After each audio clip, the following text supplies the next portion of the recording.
Ijambo ry'umunsi: kwigomeka ni imbuto yo guhomba.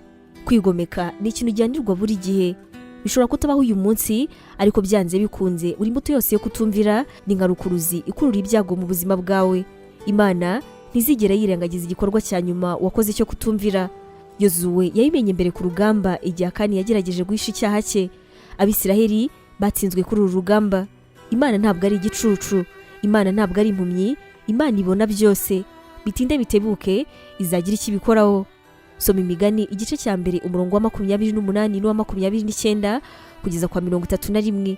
Noneho bazampamagara ariko sinzitaba, bazanshakisha ariko ntibazambona, kubera ko banze ubumenyi kandi ntibahitemo gutinya Uwiteka. Nicyo gituma bazarya ku mbuto z'inzira zabo. Imana iguha umugisha. Ubu butumwa mwabuteguriwe kandi mwabugezwagaho na Nibintije Evangelical Ministries International, ariyo magambo ahinnye izwi nka NEMI.